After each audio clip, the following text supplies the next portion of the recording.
हाँ जी, नमस्कार। राधे राधे, जय श्री कृष्णा। कैसे हैं सब लोग? बढ़िया, मज़े में, आनंद में। चलिए, ईश्वर आप सबको हमेशा आनंद में रखे, खूब मज़े में रखें, खूब स्वाध्याय करें, खूब अध्ययन करें और अपने कर्म पथ पर लगातार बढ़ते चलें। प्यारे साथियों, हम लोग बात कर रहे थे राष्ट्रीय आंदोलन के द्वितीय चरण की, जिसे हम उग्रवादी चरण ये कहते हैं, या राष्ट्रवादी चरण हम इस नाम से जानते हैं। देखिएगा, आज जो हम लोग विशेष रूप से बात करने वाले हैं, वो बात करने वाले हैं लखनऊ अधिवेशन की। बहुत बड़ा महत्वपूर्ण लखनऊ अधिवेशन है। क्या क्या चीज़ें हुई उसमें, उसके बारे में चर्चा करेंगे हम लोग। इससे पहले जो हमने बात करी थी, वो करी थी कामागाटा मारू प्रकरण के बारे में। ठीक है, चलिए बात करते हैं लखनऊ अधिवेशन की। आज ये अंतिम क्लास है एक तरीके से। ठीक है, इसमें आपका ये जो पार्ट है ये कंप्लीट हो जाएगा। चलिए बात करते हैं कांग्रेस का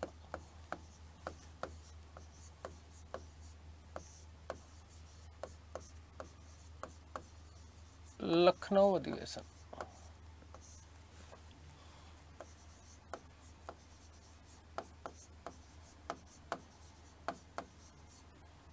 कांग्रेस का लखनऊ अधिवेशन।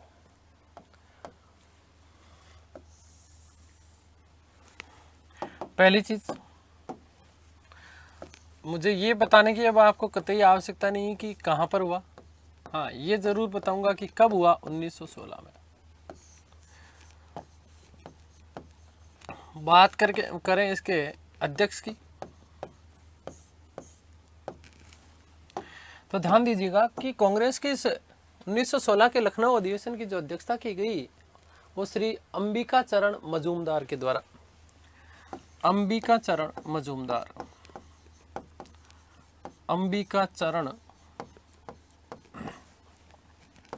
मजूमदार। ठीक है, अधिवेशन की अध्यक्षता किसके द्वारा की गई थी? अंबिका चरण मजूमदार के द्वारा इसकी क्या की गई? अध्यक्षता की गई। अगली विशेष बात, क्या विशेष बात? कि प्रमुख घटना क्या रही इसकी? प्रमुख घटना क्या रही? क्या हुआ इस अधिवेशन में? पहला तो सबसे बड़ा काम ध्यान रखना कि 1907 में जिस सूरत अधिवेशन में कांग्रेस का विभाजन हो गया था, ये कांग्रेस का विभाजन समाप्त हो गया। आगे बात समझ। उग्रपंथियों को वापस एक बार पुनः जो है कांग्रेस में क्या मिल गया? प्रवेश मिल गया। पहली बात, सबसे बड़ी बात। और दूसरी, उससे भी बड़ी बात, तिलक और जिन्ना की मध्यस्थता से कांग्रेस और मुस्लिम लीग के बीच ऐतिहासिक लखनऊ समझौता हुआ।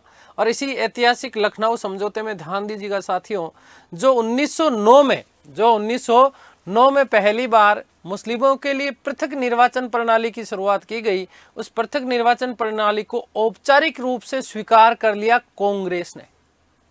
किसने स्वीकार कर लिया? कांग्रेस ने।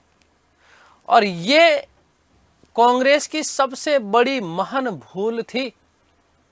देखिए, मैंने आपको कहा कि 1913 ईस्वी में, कब? 1913 ईस्वी में कराची अधिवेशन हुआ। इस कराची अधिवेशन मुस्लिम लीग के अधिवेशन की बात कर रहा हूं मैं। इसमें जिन्ना ने पहली बार भाग लिया था। और साथ ही साथ मुस्लिम लीग ने 1913 के लखनऊ अधिवेशन में ही जो है, ध्यान रखिएगा कि फिर जो है स्वशासन की बात कही। स्वशासन को अपना परम लक्ष्य बना दिया गया। ठीक है,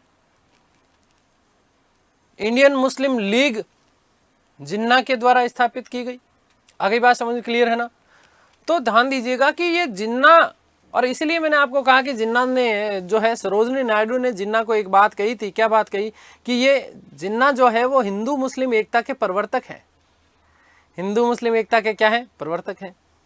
तो कहीं ना कहीं इस समय जिन्ना की जो चीजें थी वो कांग्रेस के लिए एक अच्छी चीज थी। अच्छा, फिर बड़ी बात क्या कि ये कहीं ना कहीं मुस्लिम लीग का एक तरीके से षड्यंत्र भी था।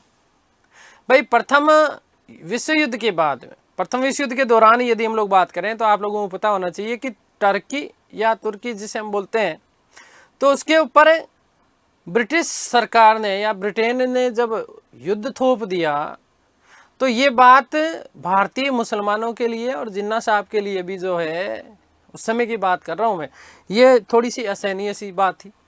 तो कहीं ना कहीं उनके हितों के ऊपर कुठाराघात जो ये हुआ अंग्रेजों के द्वारा, तो वो इसी को समाप्त करना चाह रहे थे, इसी को समाप्त करना चाह रहे थे। एक बार पुनः जो है वो कांग्रेस के समीप आने का बहाना ढूंढ रहे थे कि ताकि कांग्रेस के क्या जाया जाए, समीप आ जाए जाए। और यही कार्य उन्हें, यही मौका, यही अवसर चाहे कहें तो कब मिला, ये 1916 में। तो पहली चीज कि 1907 का कांग्रेस विभाजन, 1907 का कांग्रेस विभाजन, कांग्रेस विभाजन समाप्त हो गया। क्या हो गया? समाप्त हो गया, पहली चीज। दूसरी चीज क्या कि उग्रवादियों को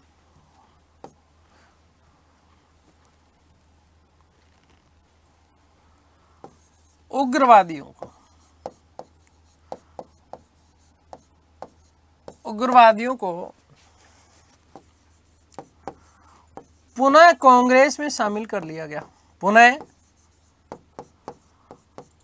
कांग्रेस में शामिल कर लिया गया, शामिल कर लिया गया, पहली चीज। दूसरी चीज मोस्ट इंपॉर्टेंट बात है, ध्यान रखना कि कांग्रेस ने, किसने? कांग्रेस ने 1909 के अधिनियम द्वारा, 1909 के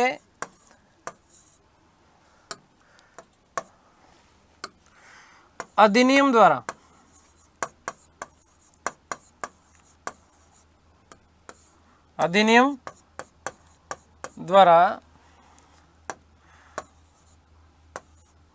मुस्लिमों हेतु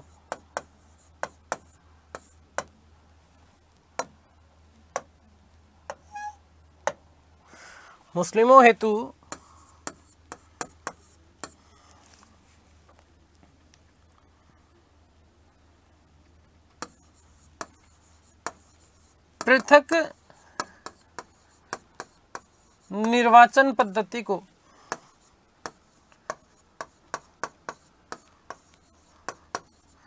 स्वीकृति दे दी।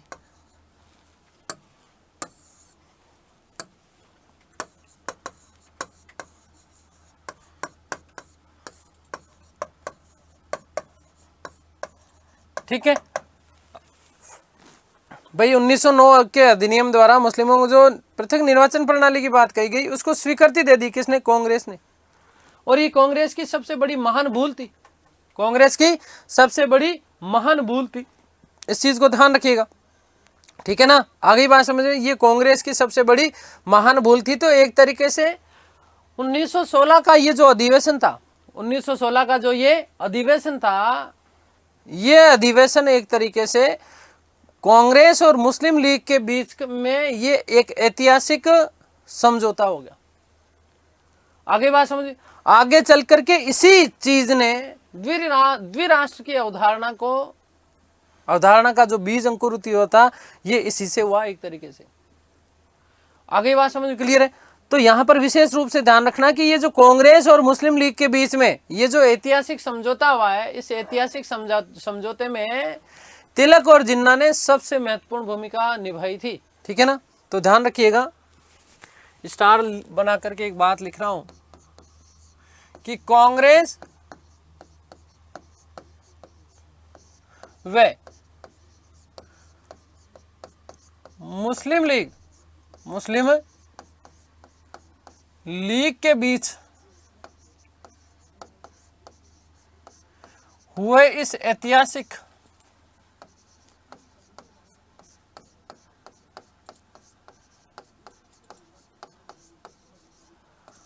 समझौते में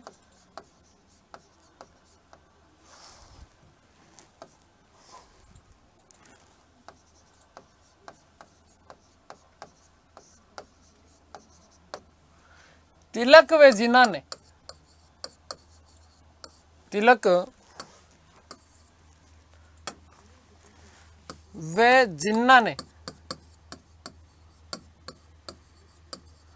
सबसे महत्वपूर्ण भूमिका निभाई, सबसे महत्वपूर्ण भूमिका निभाई। आगे बात समझिए। तो तिलक और जिन्ना साहब की इसमें सबसे बड़ी ऐतिहासिक भूमिका रही, और इसी ऐतिहासिक भूमिका के कारण जो है एक तरीके से हम लोग बात करें तो कांग्रेस ने इस पृथक निर्वाचन पद्धति को क्या कर लिया था, स्वीकार कर लिया था। आगे बात समझ क्लियर है ना, ये बात आप लोग विशेष रूप से ध्यान रखना, क्योंकि इन दोनों लोगों के प्रयासों से ही कांग्रेस, ये प्रश्न भी बन सकता है कि 1916 के लखनऊ अधिवेशन में किसके प्रयासों से मुस्लिम लीग और कांग्रेस के मध्य समझौता हुआ। तो ध्यान रखना, तिलक और जिन्ना के प्रयासों से इन दोनों के बीच में क्या हो गया था, समझौता हुआ था। आगे बात समझ क्लियर है। हालांकि इस चीज का मदन मोहन मालवीय ने, किसने, मदन मोहन मालवीय ने इसका क्या किया था, विरोध किया था। ध्यान रखिएगा कि इस समझौते का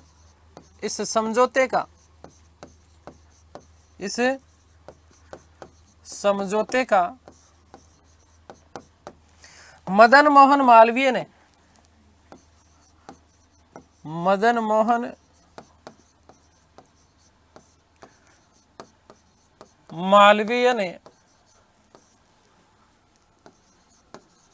विरोध किया। अरे उन्होंने कहा भैया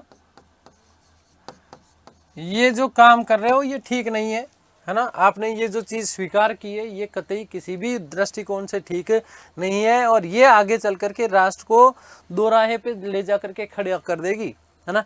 और ये बात सही भी साबित हुई, ये बात सब सही भी साबित हुई, किसकी, मदन मोहन मालवीय की। चलिए खैर इस चीज की आप लोग विशेष रूप से ध्यान रखिएगा।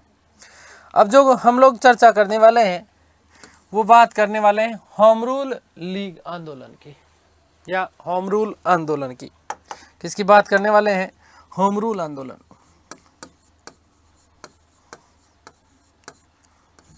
होम रूल आंदोलन।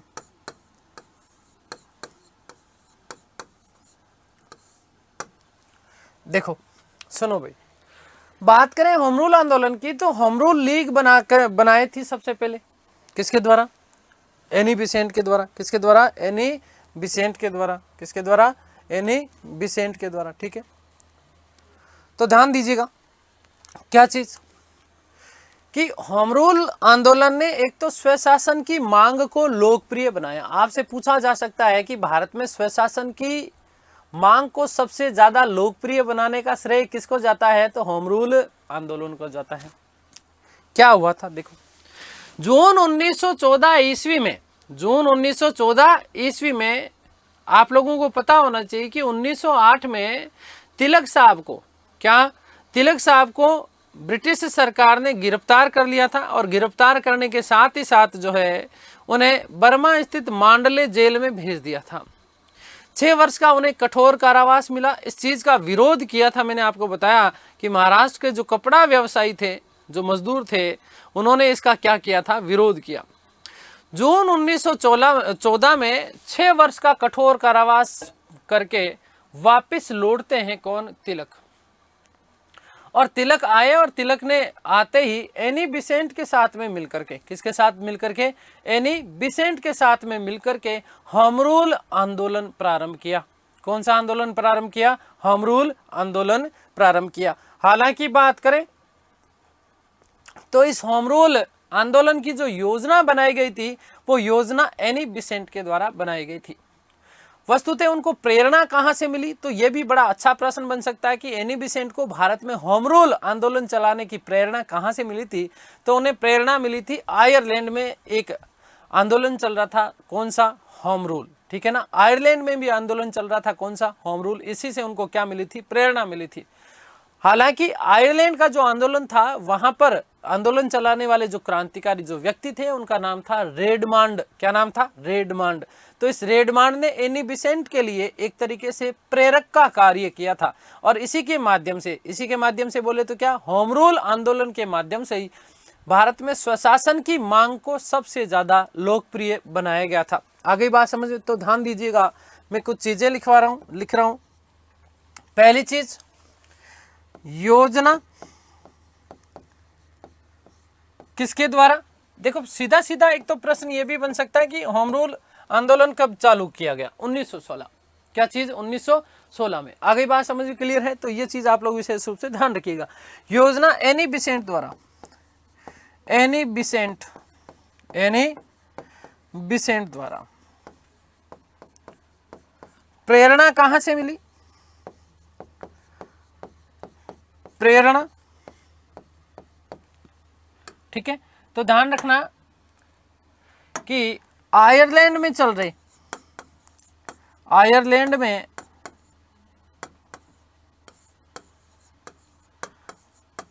रेडमांड द्वारा संचालित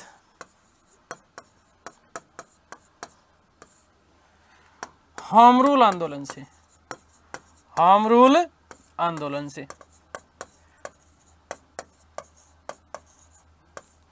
ठीक है। प्रेरणा कहां से मिली थी? आयरलैंड में संचालित व्यक्ति थे जिनका नाम था रेडमांड, इनके द्वारा जो है संचालित किया जा रहा था। कहां पर? आयरलैंड में। इसी से प्रेरित हुई थी कौन? Any Besant. कौन हुई थी? Any Besant. ध्यान दीजिएगा कि जून 1914 ईस्वी में, जून 1914 ईस्वी में तिलक 6 वर्ष का कारावास समाप्त कर, 6 वर्ष का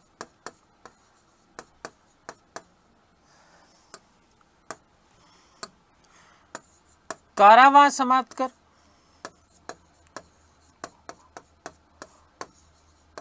लौटे तथा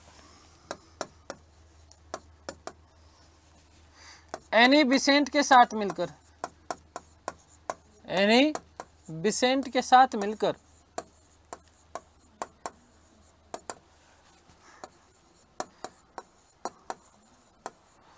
यह आंदोलन चलाया।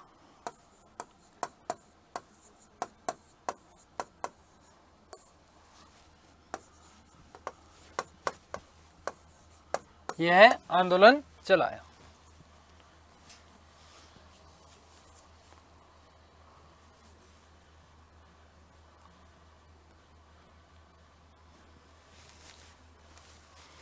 ठीक है, आगे बात समझ क्लियर है?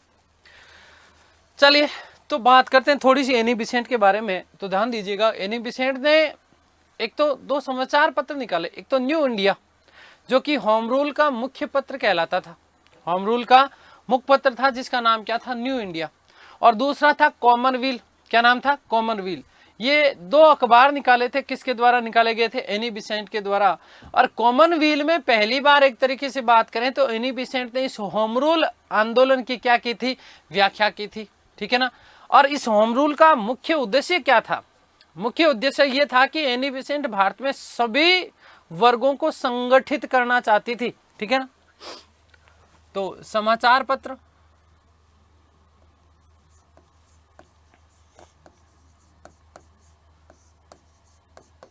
देखो एनी बिसेंट ने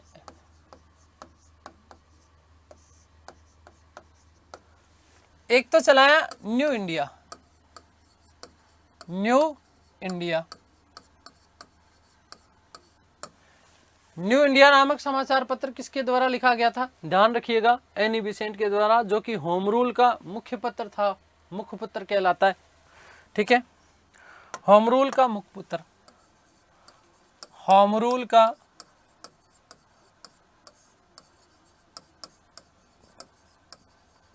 मुख्य पत्र।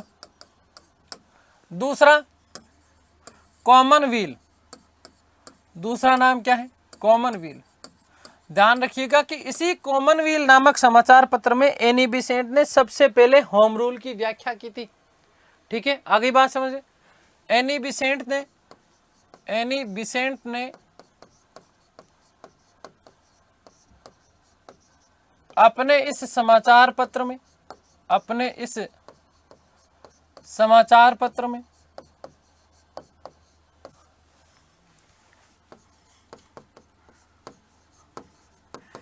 सर्वप्रथम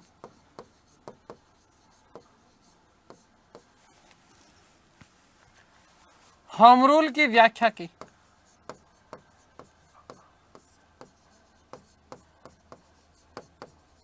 होम रूल की व्याख्या की।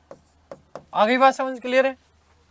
बात करें तो इसमें इसका होम रूल का क्या बताया था, उद्देश्य बताया था कि मैं जो होम रूल चला रही हूं, इस होम रूल का उद्देश्य क्या है। तो वो होम रूल के द्वारा भारत के समस्त वर्गों को, सभी वर्गों को क्या करना चाहती थी, संगठित करना चाहती थी। भारत के सभी वर्गों को, भारत के सभी वर्गों को संगठित करना, संगठित करना। आ गई बात समझ? भारत के समस्त वर्गों को वो क्या करना चाहती थी, संगठित करना चाहती थी। यही बात उन्होंने कही अपने समाचार पत्र, जिसका नाम क्या था, कॉमनवेल्थ। क्या नाम था, कॉमनवेल्थ। इस कॉमनवेल्थ में उन्होंने कहा, क्या कहा कि मैं होम रूल आंदोलन क्यों चला रही हूँ, इसका मेरा मुख्य उद्देश्य क्या है। तो मेरा मुख्य उद्देश्य यह है कि भारत के सभी वर्गों को मैं क्या करूं, संगठित करूं, ताकि इस ब्रिटिश सत्ता को उखाड़ करके फेंका जाए। ठीक है, ध्यान रखना कि कॉमनवेल्थ में जब ये बात कही उन्होंने, वस्तुतः ये बात उन्होंने 2 जनवरी 1914 को कॉमनवेल्थ पत्रिका में छापी थी।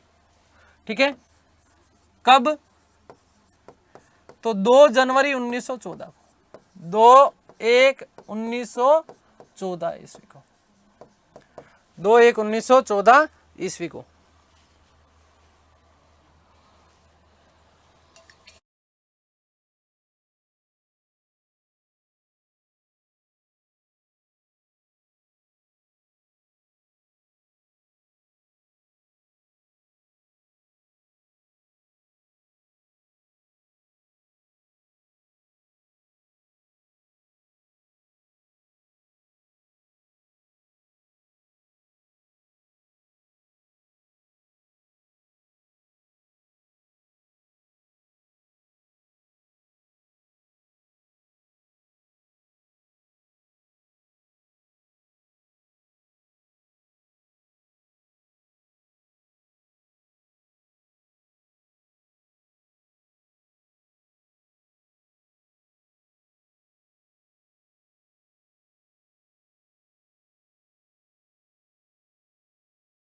आगे और ध्यान रखना कि जैसे हम बात करेंगे यंग इंडिया की, समाचार पत्र कौन सा, यंग इंडिया। यंग इंडिया भी जो था ये होम रूल लीग से संबंधित था।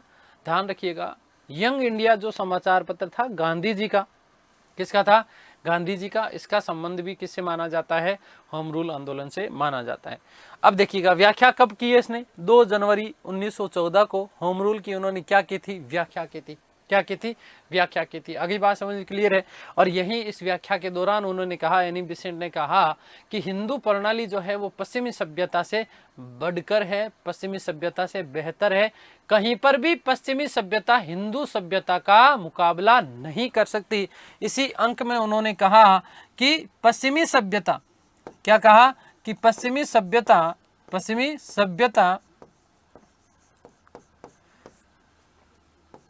हिंदू प्रणाली का मुकाबला नहीं कर सकती।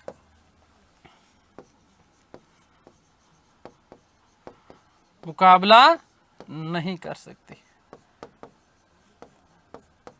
ठीक है, ये बात भी उन्होंने मानी।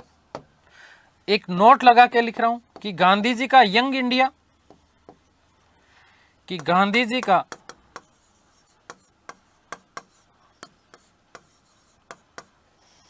यंग इंडिया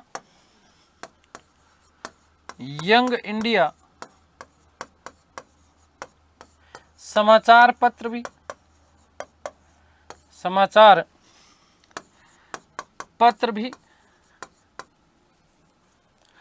होम रूल से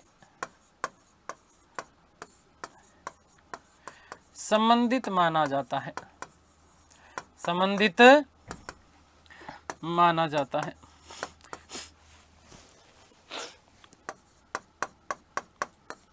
ठीक है, चलिए बढ़ते हैं आगे और बात करते हैं तिलक का होम रूल।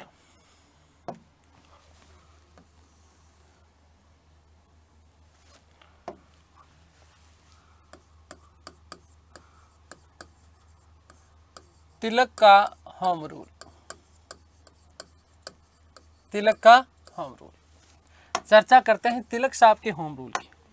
देखिए, बात करें यदि हम तिलक साहब के होम रूल की, तो 28 अप्रैल 1916 को बेलगांव में होम रूल लीग की स्थापना की गई। ध्यान रखिएगा कि 28 अप्रैल 1916 को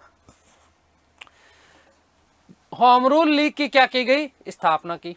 आगे बात समझ, तिलक ने अप्रैल 1916 में स्थापित इंडियन होम रूल लीग के प्रथम प्रेसिडेंट जोसेफ बेप्टिस्टा क्या था, बेप्टिस्टा, जोसेफ बेप्टिस्टा तथा एनसी केलकर इसके सचिव बने थे। ठीक है, आगे बात समझिए, ध्यान रखना कि तिलक ने जो बेलगांव में, कहां पर, बेलगांव गुजरात, ध्यान रखिएगा कि बेलगांव में होम रूल लीग की स्थापना करी थी 28 अप्रैल 1916 को। इसके प्रथम प्रेसिडेंट जो बने वो जोसेफ बेप्टिस्टा, कौन, बेप्टिस्टा, और सचिव बने थे एनसी केलकर। सचिव कौन बने थे, एनसी केलकर सचिव बने थे। 1915 में जोसेफ बेप्टिस्टा के सुझाव पर ही अप्रैल 1916 में वस्तुतः होम रूल लीग की क्या की गई थी, स्थापना की गई थी। तो ध्यान रखिएगा, स्थापना मोस्ट इंपॉर्टेंट बनता है ये प्रश्न। 28/4/1916 ईस्वी को बेलगांव में, कहां पर, बेलगांव में, कहां पर, बेलगांव,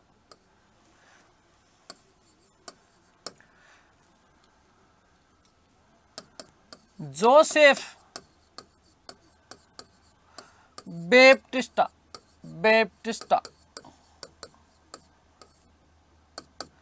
के सुझाव पर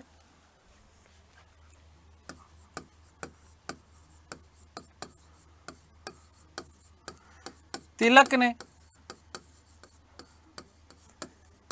होम रूल लीग की स्थापना की। होम रूल लीग की स्थापना की।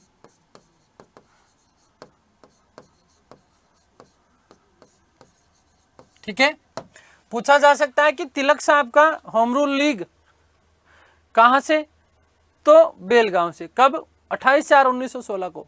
ठीक है, किसकी स्थापना की है, होम रूल लीग की स्थापना की है, किसकी सलाह पर, तो जोसेफ बेप्टिस्टा के सुझाव पर। आगे बात समझ क्लियर है।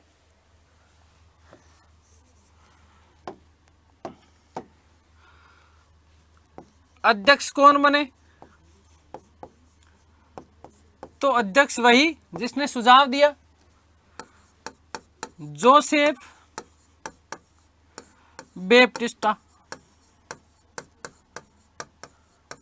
ठीक है, बात करें सचिव की, किसकी बात करें, सचिव की,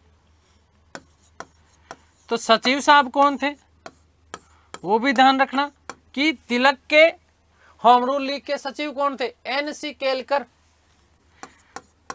एनसी केलकर सचिव कौन थे, एनसी केलकर। आगे बात समझ क्लियर है ना, किसके सुझाव पर, कहां पर, ये सारी की सारी बात हो गई। ठीक है ना, ध्यान रखना, वेरी मोस्ट इंपॉर्टेंट तथ्य कि इसी आंदोलन के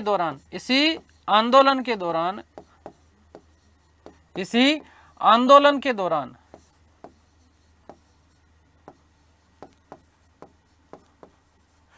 तिलक को लोकमान्य की उपाधि मिली। तिलक को कौन सी उपाधि, लोकमान्य।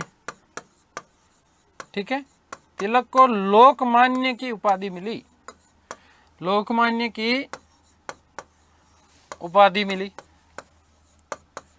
तो ये भी विशेष बात बन जाती है कि लोकमान्य की उपाधि कौन से आंदोलन के दौरान मिली तिलक को, तो याद रखिएगा कि होम रूल आंदोलन के दौरान। आगे बात समझ में क्लियर है।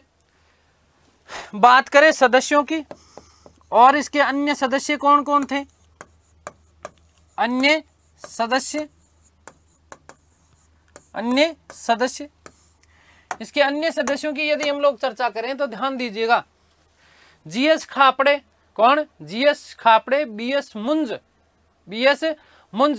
आरपी करदीपकर, करदिंकर है ना, RP करदिंकर, ठीक है, इत्यादि ये जो लोग थे ये अन्य सदस्य थे, ठीक है।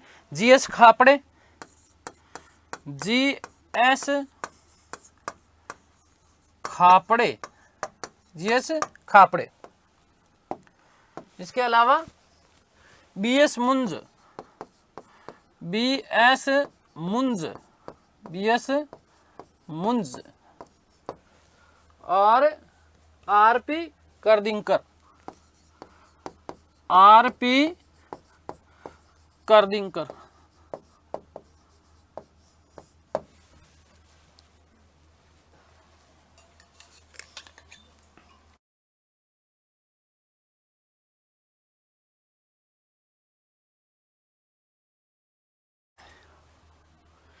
ठीक है, बात करें इसके कार्य क्षेत्र की। तिलक के होम रूल का कार्य क्षेत्र क्या था? कार्य क्षेत्र, तिलक के होम रूल के कार्य क्षेत्र की यदि हम लोग चर्चा करें तो ध्यान दीजिएगा, तिलक का जो होम रूल था ये वस्तुतः कर्नाटक, महाराष्ट्र, महाराष्ट्र में बंबई को छोड़ देना, किसको छोड़ देना? बंबई को, कर्नाटक, महाराष्ट्र, मध्य प्रांत और बरार। कर्नाटक, महाराष्ट्र,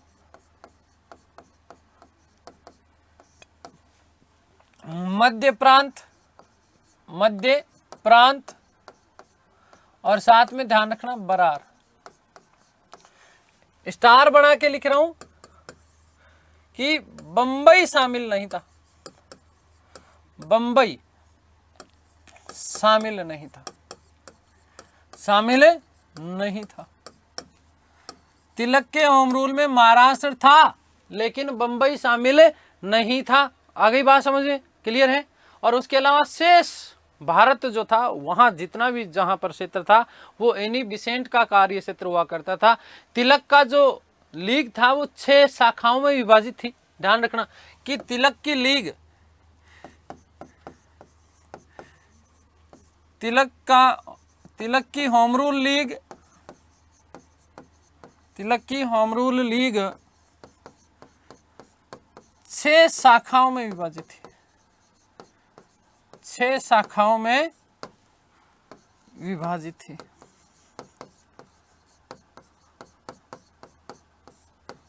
ठीक है, और एक नोट लगा के लाइन लिख रहा हूं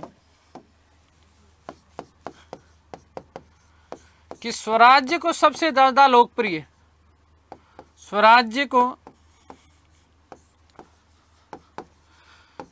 सर्वाधिक लोकप्रियता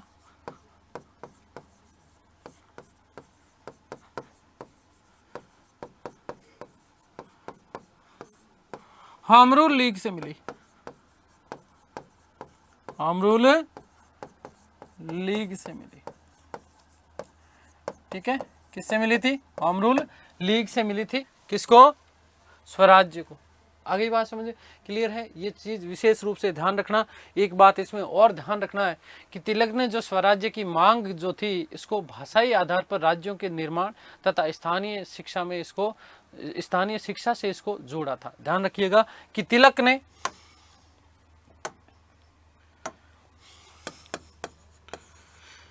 किसने? तिलक साहब ने। किसने? तिलक ने। मोस्ट इंपोर्टेंट कर लेना बेटा, फिर बता रहा हूं कि तिलक ने जो है स्वराज्य की मांग को भाषाई आधार पर राज्यों के निर्माण, तिलक ने स्वराज्य की मांग को, स्वराज्य की मांग को भाषाई आधार पर राज्यों का निर्माण, भाषाई आधार पर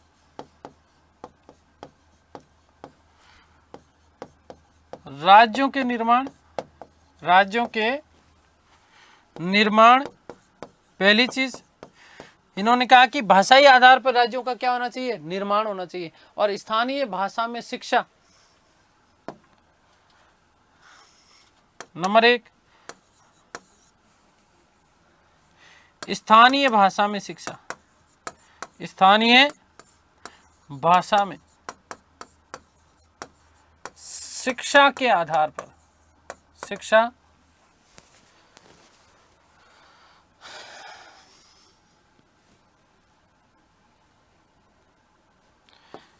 के आधार पर जोड़ा, के आधार पर जोड़ा था। किसने? तिलक साहब ने। किसने? तिलक ने। आगे बात समझ में क्लियर है? यहाँ तक किसी को कोई भी डाउट नहीं होना चाहिए। इसके अलावा साथ ही साथ तीसरी चीज कि तिलक ने छुआछूत और जाति प्रथा का क्या किया था? विरोध किया। छुआछूत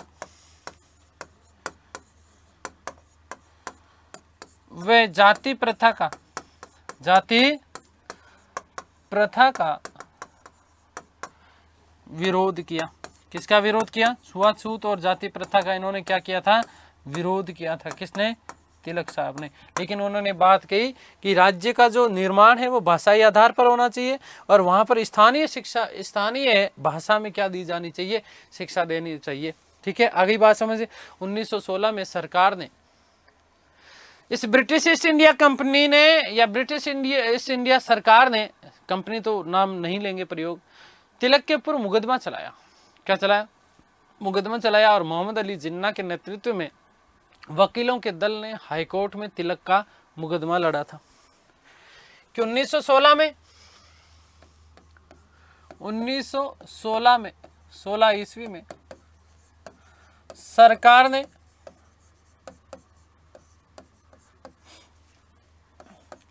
तिलक के विरुद्ध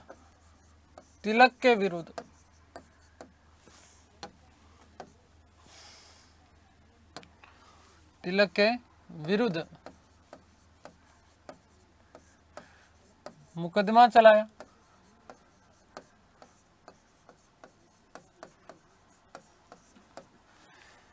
जिन्ना ने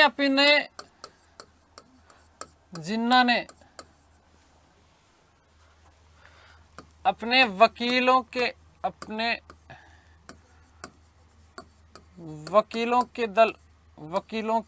दल के साथ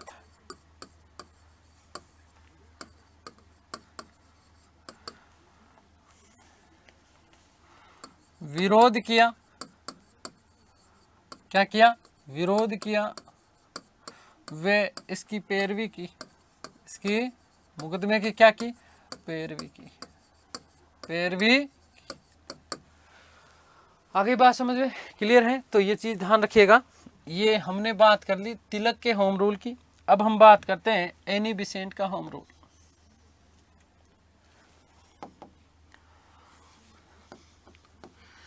एनी बिसेंट का home rule.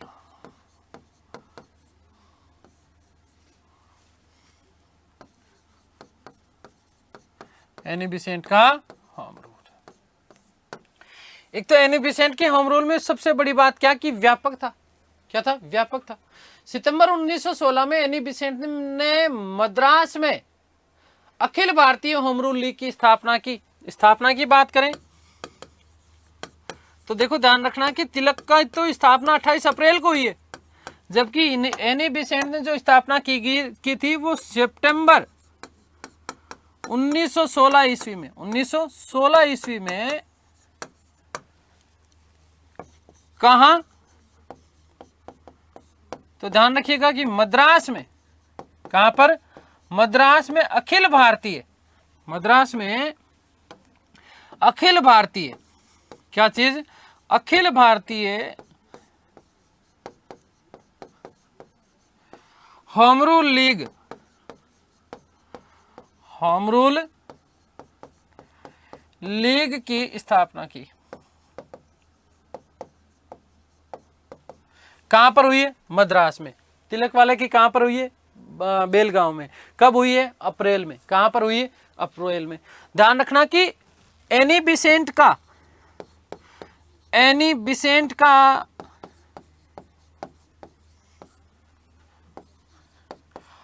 Home rule Akhil Bharatiya था। कैसा था? अखिल भारतीय था, जिसकी 200 से ज्यादा शाखाएं थी। जिसकी लगभग लगभग कितनी 200 शाखाएं थी। 200 क्या थी? शाखाएं थी। कितनी शाखाएं थी? 200। वही हम बात करें तिलक की, तो तिलक की तो केवल और केवल ध्यान रखना, तिलक की 6 शाखाएं थी। कितनी शाखाएं थी? 6 शाखाएं। वही एनी बिसेंट का ज्यादा व्यापक था, 200 शाखाएं थी। कितनी शाखाएं थी? 200 शाखाएं। ऐसा कहा जाता कि 1917 ईस्वी में, कब? 1917 ईस्वी में जो है लीग के सदस्यों की संख्या उस समय 7000 थी, जिसमें जवाहरलाल नेहरू, बी चक्रवर्ती, जे बनर्जी जैसे नेता भी एनी बिसेंट की लीग के क्या हुआ करते थे? सदस्य हुआ करते थे, जिसमें 7000 से ज्यादा लोग शामिल थे 1917 में। कब? 1917 में। सदस्यों की यदि हम बात करें तो ध्यान रखना, जवाहरलाल नेहरू,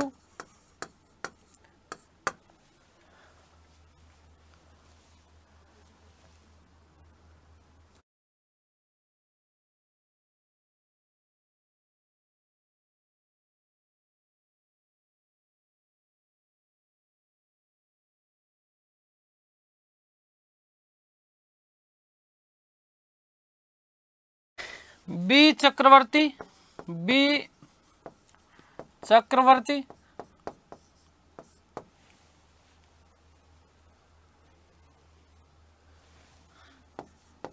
जे बनर्जी,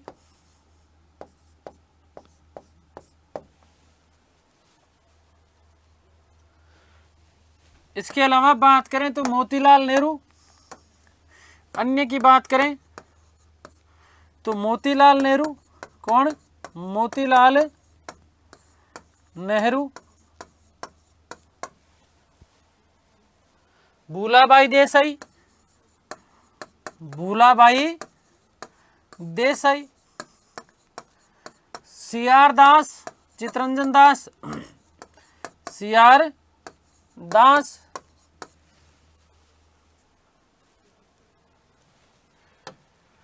तेज बहादुर सप्रू,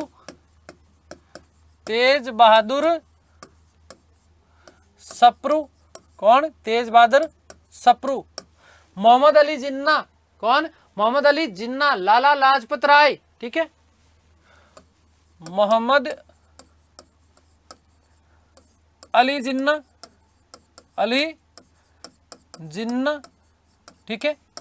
बड़े बड़े जो है लोग इसमें क्या हुआ करते थे? लाला जी का नाम नहीं लिखा मैंने, लाला लाजपत राय, ठीक है।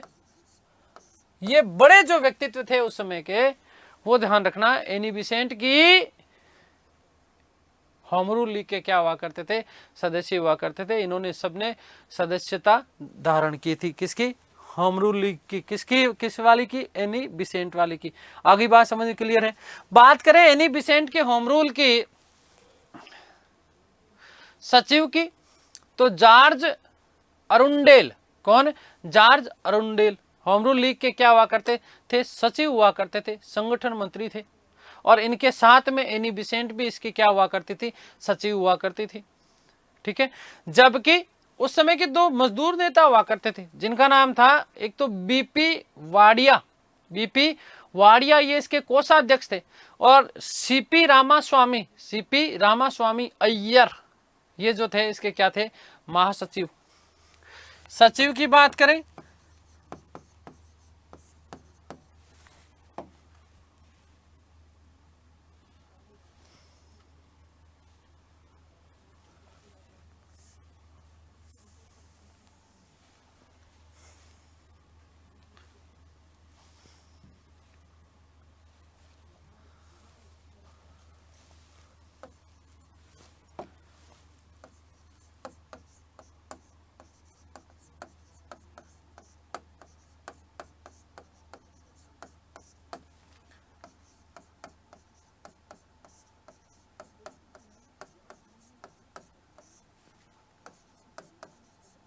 ठीक है।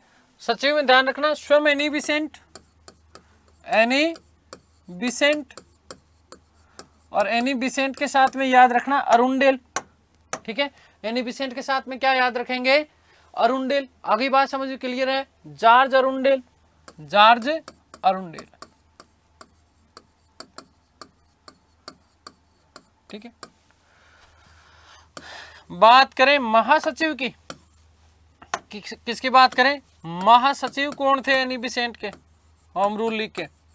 ठीक है, तो महासचिव का ध्यान देना।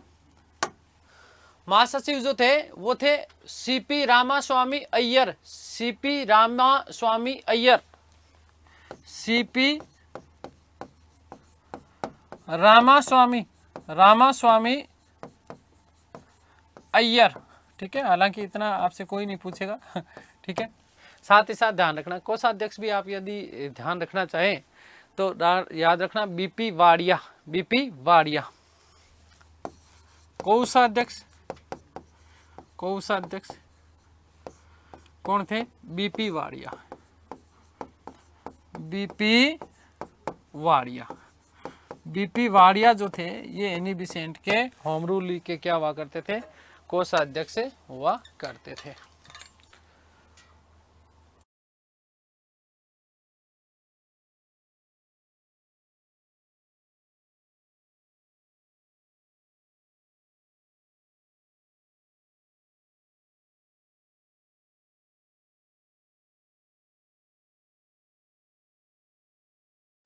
ठीक है, एक बात और मैं लिख देता हूं। एक व्यक्ति है जिसका नाम है जीडू कृष्णमूर्ति।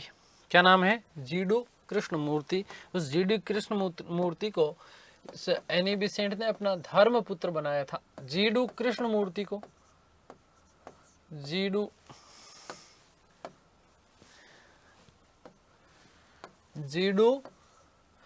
कृष्णमूर्ति को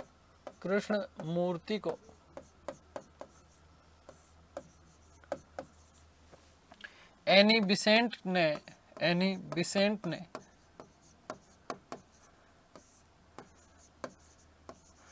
अपना धर्मपुत्र बनाया था, धर्मपुत्र बनाया था। ठीक है, इसी जीडू कृष्णमूर्ति का एक पुस्तक था, बहुत फेमस पुस्तक है जिसका नाम है फ्रीडम फ्रॉम द नॉन। क्या नाम है? Freedom from the non. पुस्तक बता देता हूं, freedom from non, freedom from non. ठीक है, फ्रीडम फ्रॉम नॉन जो है वो पुस्तक किसकी है? जीडू कृष्णमूर्ति की। किसकी है? जीडू कृष्णमूर्ति की। ये बात आप लोग विशेष रूप से ध्यान रखिएगा। एनी बेसेंट के कुछ वाक्य जैसे हम बात करें तो एनी बेसेंट ने एक बात कही थी। क्या बात कही थी? कि ये जो जीडू कृष्णमूर्ति है ये बुद्ध के अवतार हैं। किसके अवतार हैं? बुद्ध के अवतार हैं। आगे बात समझ में क्लियर है? तो इसीलिए उनको अपना क्या बना लिया था? धर्मपुत्र बना लिया था। क्या बना दिया था? धर्मपुत्र। ठीक है, ध्यान रखना कि गोपाल कृष्ण गोखले के द्वारा स्थापित एक कमेटी थी जिसका नाम था सर्वेंट ऑफ इंडिया। क्या नाम था? Servant of India society. इस सर्वेंट ऑफ इंडिया सोसाइटी के सदस्यों को होम रूल लीग में जो है प्रवेश की अनुमति नहीं थी।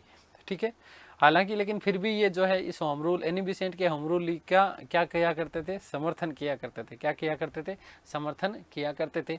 1916 में कांग्रेस का जब लखनऊ अधिवेशन हुआ था, इस लखनऊ अधिवेशन में जो है इन दोनों होम रूल जो थे, चाहे हम बात करें तिलक की, चाहे हम बात करें एनी बेसेंट की, तो इन दोनों की भी क्या हुई थी?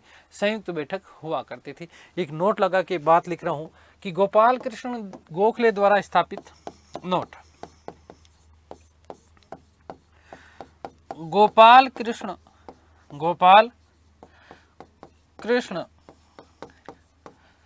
गोखले द्वारा स्थापित।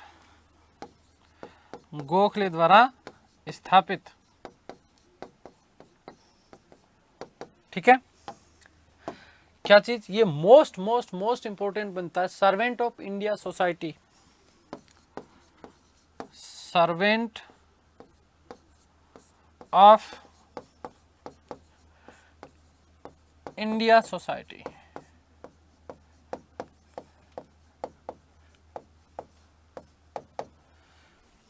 के सदस्यों को होम रूल लीग में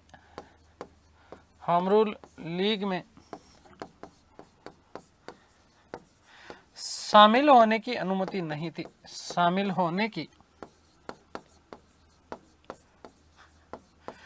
अनुमति नहीं थी। अनुमति नहीं थी। नेक्स्ट,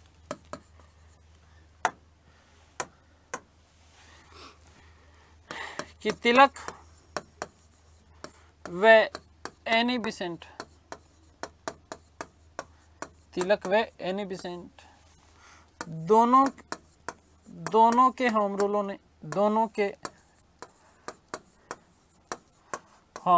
ने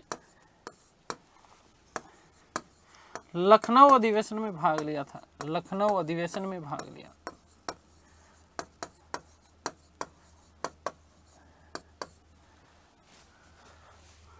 लखनऊ अधिवेशन में भाग लिया था। ठीक है, क्लियर।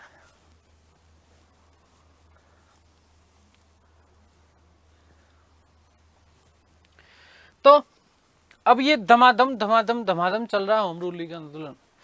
सरकार को बड़ा अंदर ही अंदर आघात लग रहा था कि यार एनी बेसेंट होम रूल चला रही है, उधर तिलक साहब होम रूल चला रहे हैं, हालत खराब है, खस्ता है। ठीक है, तो जून 1917 ईस्वी में, कब? जून 1917 ईस्वी में मद्रास सरकार ने होम रूल के बढ़ते हुए प्रभाव से चिंतित होकर के एनी बेसेंट, बीपी वाडिया जो कोषाध्यक्ष हुआ करते थे, जॉर्ज अरुंडेल जो कि सचिव हुआ करते थे, इन सभी समस्त लोगों को क्या कर लिया? गिरफ्तार कर लिया। एनी बेसेंट को ऊटी में जो है क्या रखा गया? नजरबंद कर दिया था। ठीक है, आगे बात समझे कि मद्रास सरकार ने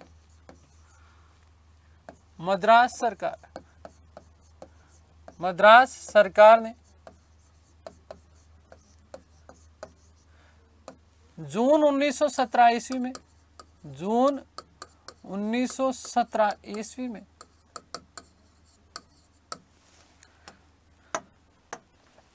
एनी बेसेंट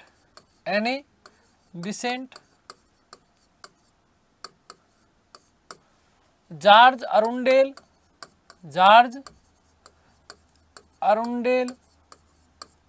व बीपी वाडिया को गिरफ्तार कर लिया।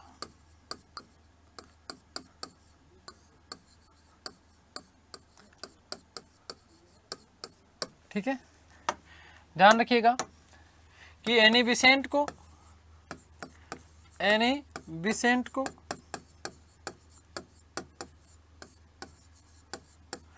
ऊटी में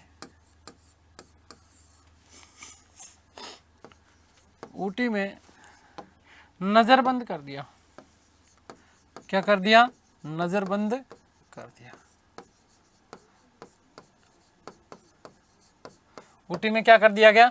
नजरबंद कर दिया गया था। और इसी समय सर एस सुब्रमण्यम अय्यर, कौन? एस सुब्रमण्यम अय्यर ने इस गिरफ्तारी के विरोध में नाइटहुड की उपाधि त्याग दी थी। ध्यान रखना कि नाइटहुड की उपाधि प्राप्त करने वाले प्रथम व्यक्ति थे कौन? Sir S Subramaniam. ठीक है ना, तो ध्यान रखिएगा कि सर एस सुब्रमण्यम ने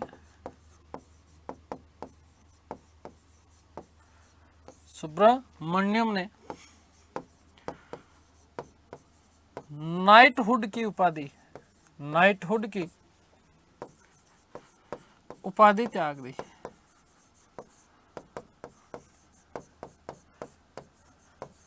ठीक है, कौन? Sir S Subramaniam Iyer. ठीक है, तो ध्यान रखिएगा कि सुब्रमण्यम अय्यर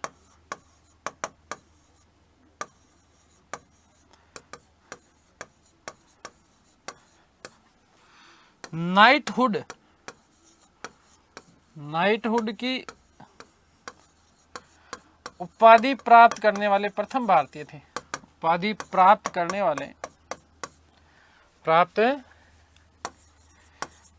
करने वाले प्रथम भारतीय थे, प्रथम भारतीय थे। ठीक है, आगे बात समझ में क्लियर है।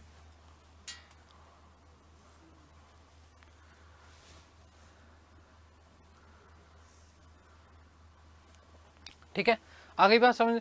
तो विशेष रूप से अब और चीज क्या कि अब जो केवल और केवल उग्रवादी तरीके के लोग शामिल थे इसमें, तो अब जब एनी बेसेंट को गिरफ्तार कर लिया गया तो भारतीय उदारवादियों को भी थोड़ी सी शर्म आई, भारतीय उदारवादियों को भी थोड़ी क्या आई, शर्म आई। जैसे सुरेंद्रनाथ बनर्जी की बात करें, ठीक है, मदन मोहन मालवीय जी की बात करें, तो इन्होंने भी एनी बेसेंट की जो गिरफ्तारी का विरोध करने के लिए होम रूल लीग की क्या की थी, सदस्यता धारण की थी। मजबूर होकर के सितंबर 1917 ईस्वी में एनी बेसेंट को क्या कर दिया गया, रिहा कर दिया गया। क्या कर दिया गया, रिहा कर दिया गया। और तिलक के सुझाव पर, वेरी मोस्ट इंपोर्टेंट बात बता रहा हूं, ध्यान रखना, तो तिलक के सुझाव पर एनी बेसेंट ने सितंबर 1917 के कांग्रेस के कलकत्ता अधिवेशन की क्या की थी, अध्यक्षता की थी। Very very very very most important बात बनता है, ध्यान रखना। और इसी सम्मेलन में एनी बेसेंट ने एक बात कही कि भारत अब अनुग्रह के लिए घुटनों पर नहीं बल्कि अधिकारों को प्राप्त करने के लिए अपने पैरों पर खड़ा है। ठीक है, आगे बात समझ में। और साथ ही साथ उन्होंने कहा कि स्वतंत्र व्यक्ति स्वतंत्र देश का निर्माण कर सकता है। ठीक है, ध्यान रखिएगा कि सितंबर 1917 ईस्वी में एनी बेसेंट को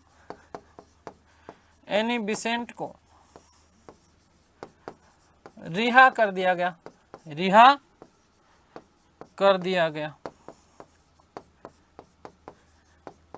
ठीक है। नेक्स्ट वेरी मोस्ट इंपॉर्टेंट ये प्रश्न बनता है, ध्यान रखना कि तिलक के सुझाव पर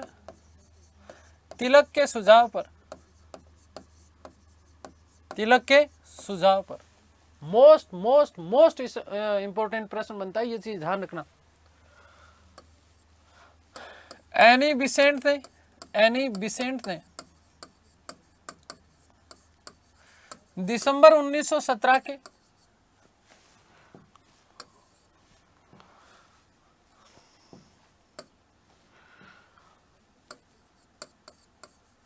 दिसंबर 1917 ईस्वी के कांग्रेस के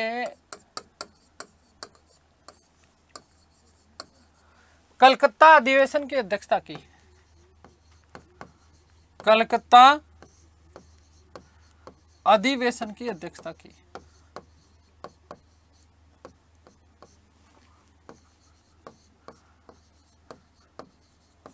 आगे बात समझ में, ध्यान रखना, दिसंबर 1917 के कांग्रेस के कलकत्ता अधिवेशन की अध्यक्षता की गई थी, किसके द्वारा, एनी बेसेंट के द्वारा।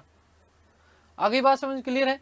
और यहीं पर उन्होंने कहा, एनी बेसेंट ने स्टेटमेंट दिया, क्या कथन दिया, एनी बेसेंट का कथन भी सुन लो। अध्यक्षता की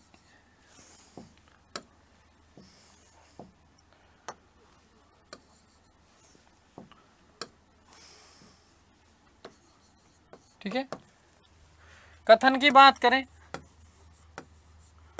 तो एनी बेसेंट ने इसमें एक कथन कही, एक बात कही। क्या बात कही साहब, उन्होंने ये बात कही कि भारत अब अनुग्रह के लिए घुटनों पर नहीं बल्कि अपने अधिकारों को प्राप्त करने के लिए पैरों पर खड़ा है। कि भारत अपने अधिकारों को प्राप्त करने के लिए, अपने अधिकारों को प्राप्त करने के लिए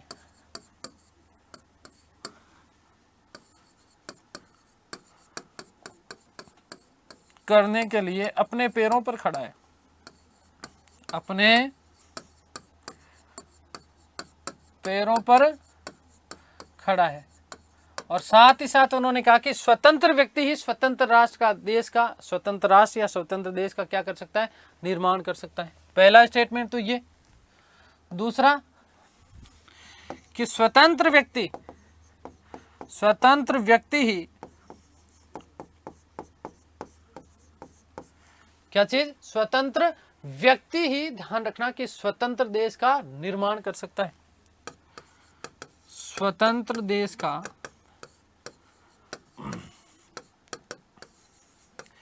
निर्माण कर सकता है, निर्माण कर सकता है। ठीक है, आगे बात समझे। स्वतंत्र व्यक्ति ही स्वतंत्र देश का निर्माण कर सकता है, ये मोस्ट इंपॉर्टेंट कथन बनता है, ध्यान रखना। किसका है? एनी बेसेंट का। किसका है? एनी बेसेंट का। जुलाई 1918 ईस्वी में मॉन्टेग्यू चेम्सफोर्ड सुधारों की घोषणा की गई और उसके बाद एनी बेसेंट सरकार वे सुधारों की समर्थक बन गई थी, क्योंकि उन्हें ऐसा लग रहा था कि अब ब्रिटिश सरकार संभवतः भारतीयों के लिए कुछ करेगी। और साथ ही साथ इस दौरान तिलक ने जो है इंडियन अनरेस्ट के लेखक हुआ करते थे जिनका नाम था वैलेंटाइन चिरोल, है ना। इस पर मानहानि का मुकदमा करने के लिए इंग्लैंड चले गए थे। कहाँ चले गए थे? इंग्लैंड चले गए। और इससे जो है होम रूल लीग आंदोलन जो है क्या हो गया था? नेतृत्व विहीन हो गया। क्या हो गया? नेतृत्व विहीन हो गया। यही जो सिरोल थे, इन्हीं सिरोल साहब ने तिलक को भारतीय अशांति का क्या कहा था? जनक कहा था। 1918 में दोनों होम रूलों को बिल्कुल क्या कर दिया गया? एक कर दिया गया था। तो इस तरीके से ये आपका होम रूल लीग क्या हो गया था? समाप्त हो गया था। ठीक है, आगे बात समझ क्लियर है? तो ये बात आप लोग ध्यान रखिए। एक लास्ट बात मैं लिख देता हूं कि तिलक को, है ना, तिलक भारतीय अशांति के जनक है, भारतीय अशांति के जनक है, अशांति के जनक है। ये बात सिरोल के द्वारा कही गई है। ठीक है, ये बात किसके द्वारा की गई थी? सिरोल के द्वारा कही गई थी। आगे बात समझ के लिए, तो ये आपका होम रूल लीग वाला बात हो गया खत्म। मॉन्टेग्यू घोषणा की बात करें, यदि मॉन्टेग्यू चेम्सफोर्ड सुधारों की यदि हम लोग चर्चा करते हैं तो 1917 ईस्वी में, केवल आपके लिए काम की नहीं है चीज़, केवल सुन लो, इसको समझ लो। 1917 में कांग्रेस और मुस्लिम जो लीग थे वो भारत में सत्याग्रह प्रारंभ करने की घोषणा कर चुके थे और इसलिए असंतुष्ट भारतीयों को संतुष्ट करने के उद्देश्य से 20 अगस्त 1917 को हाउस ऑफ कॉमन्स में एक बात हुई। क्या बात हुई? कि ब्रिटिश साम्राज्य के अभिन्न अंग के रूप में भारत के उदारवादी सरकार का क्रमिक रूप से विकास करने के लिए और भारतीयों को प्रशासन के प्रत्येक क्षेत्र में अधिकाधिक रूप से संबंध किया जाना चाहिए, स्वशासी संस्थाओं का विकास किया जाना चाहिए। ठीक है, और साथ ही साथ यदि हम इसको दूसरे शब्दों में, आपको ये चीज़ समझ में नहीं आई होगी, है ना, तो इसका मतलब ये था कि भारत में उत्तरदायी शासन की स्थापना करने की घोषणा की गई थी। ठीक है, ध्यान रखिएगा। फिर नोट लगा रहा हूँ, क्या नोट लगा रहा हूँ? ठीक है, यही कारण था कि जो एनी बेसेंट है अब सरकार की क्या बन गई थी? समर्थक बन गई थी। कि मॉन्टेग्यू घोषणा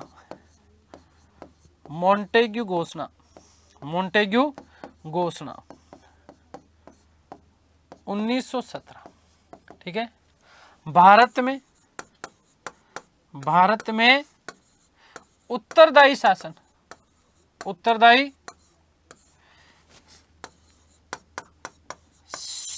की स्थापना की बात कही गई। उत्तरदायी शासन की स्थापना की बात कही गई, स्थापना की बात कही गई थी। आगे बात समझे। और यही कारण था कि एनी बेसेंट जो थी वो अब सरकार की क्या बन गई थी? ध्यान रखना, समर्थक बन गई थी। क्या बन गई थी? समर्थक बन गई थी। इसी मॉन्टेग्यू घोषणा को भारत का मेग्ना कार्टा कहा जाता है। उदारवादियों ने इसे क्या कहा? भारत का मेग्ना कार्टा कहा। उदारवादियों ने इसे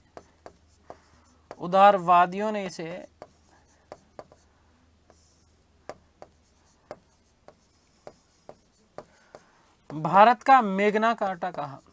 भारत का क्या कहा? मेग्ना कार्टा कहा। क्या कहा? मेग्ना कार्टा कहा था। आगे बात समझ क्लियर है ना।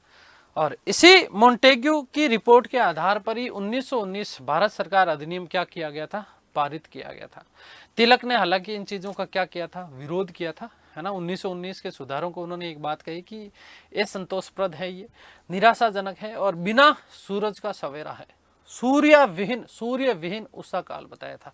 ठीक है ना, ध्यान रखिएगा। अन्य महत्वपूर्ण तथ्य कुछ मैं लिख रहा हूं आप लोगों के लिए, अन्य महत्वपूर्ण तथ्य, अन्य महत्वपूर्ण तथ्य। ठीक है, पहली चीज इंपॉर्टेंट करना भाई इसको भी, है ना। अच्छा प्रश्न बन सकता है कि किन घोषणाओं को तिलक ने या किन सुधारों को तिलक ने सूर्य विहीन उषा काल बताया था, है ना, बिना सूरज का सवेरा। ठीक है, तो तिलक ने 1919 के सुधारों को, तिलक ने 1919 के सुधारों को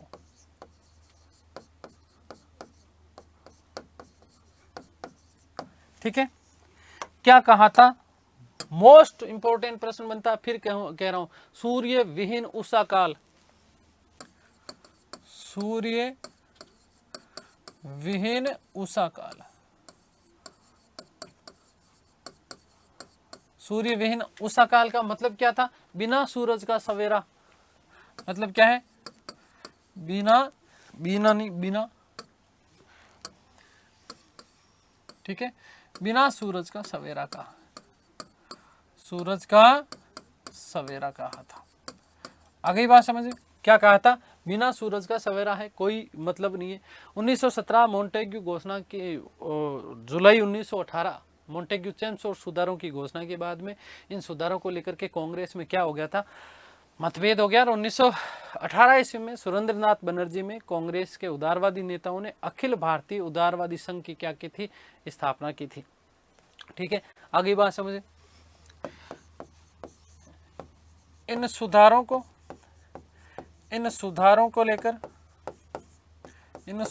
लेकर कांग्रेस के उग्रवादी वे उदारवादियों में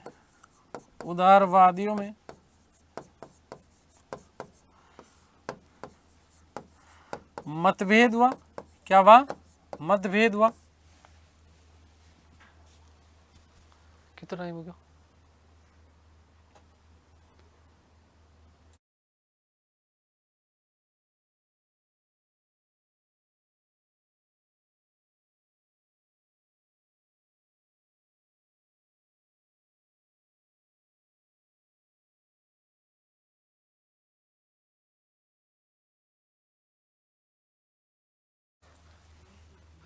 वे 1918 ईस्वी में सुरेंद्रनाथ बनर्जी के नेतृत्व में सुरेंद्रनाथ बनर्जी के नेतृत्व में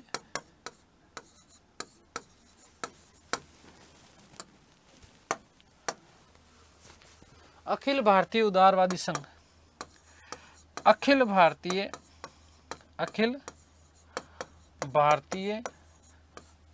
उदारवादी संघ की स्थापना की गई। उदारवादी संघ की स्थापना की गई। संघ की स्थापना की गई।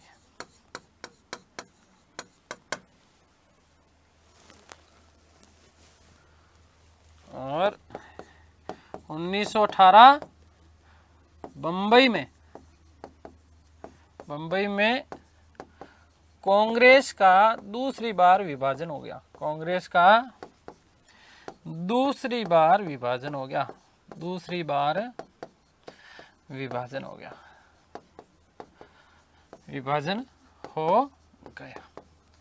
ठीक है भाई, तो ये सारी की सारी बातें हो गई। ठीक है, ये जो अपना उग्रवादी जो चरण था या राष्ट्रवादी जो चरण था, ये हो गया आपका एक तरीके से समाप्त।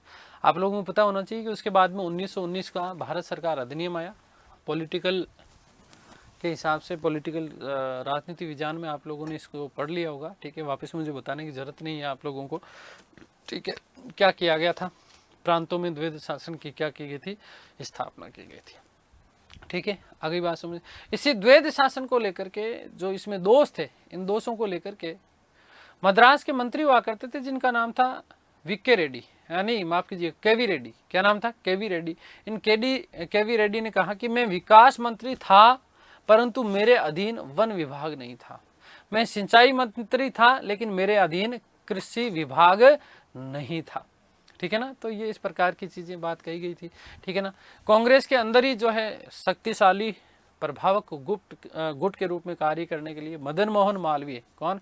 मदन मोहन मालवीय और एमएस अन्नी ने कांग्रेस नेशनलिस्ट पार्टी की स्थापना की गई थी। ठीक है, अगली बात में सुभाष चंद्र बोस ने 1919 का जो ये अधिनियम पारित किया गया था, इस अधिनियम को भारतीय लोगों के लिए बेड़ियों का नया जाल कहा था। क्या कहा था? बेड़ियों का नया जाल कहा था। ठीक है, तो ये चरण हो गया हमारा समाप्त। तो उम्मीद करता हूँ कि सारी की सारी चीज़ें आप लोगों को समझ में आई होगी।